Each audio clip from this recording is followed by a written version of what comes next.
मु क्षमा मागी नौ माधव सिंह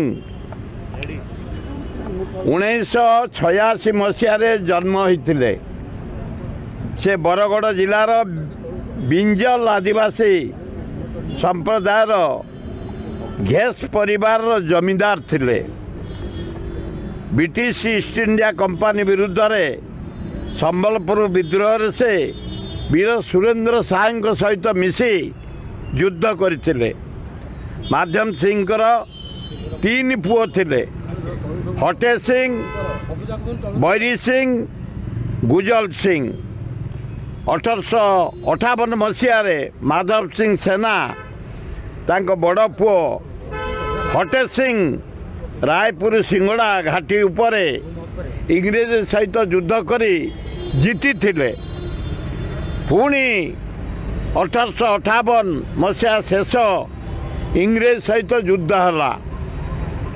से युद्ध रे इंग्रेज माने माधव सिंह बंदी कले एवं 1885 मसीह डिसेम्बर 31 तारीख दिन तांको फांसी देले।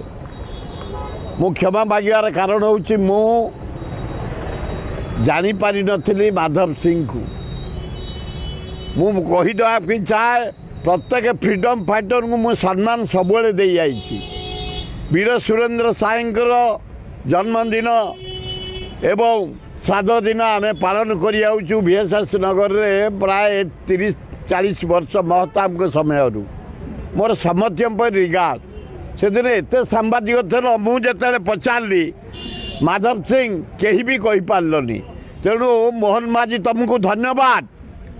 तमें ना गोटे आर्थिक साहाय्य आदिवासी हरिजन पिला कर 5,000 धन्यवाद। आदिवासी हिसाब से माधव सिंह आदिवासी थिले एवं 156 कोटी टंकार व्यय व्यवस्था कर 5,000 टंका लेखा प्रत्येक छात्र छात्री को दिज्व। तुमको धन्यवाद मोहन चरण माझी। माधव सिंह ना जड़े आदिवासी नेता नथिले, से ओडिशार गर्व थिले, भारत वर्षर गर्व थिले। ब्रिटिश सहित युद्ध करथिले। मोर तांको प्रति अगाध भक्ति अच्छी। किंतु से दिन जिते बड़े मु पचारि कहीं कही पार्लेनी।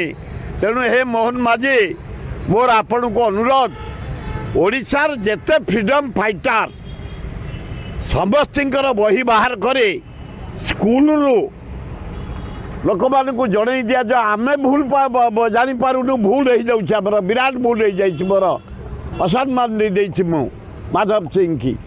तुम क्षमा मागी नौ। किंतु प्रत्येक फ्रीडम फाइटर स्टोरी जनसाधारण को जनयार व्यवस्था करंतु। एड़े बड़ नेता एड़े बड़ फ्रीडम फाइटर माधव सिंह अथच आम जापारूँ भूल रही जाऊँगी, भूल बाहर जाइए।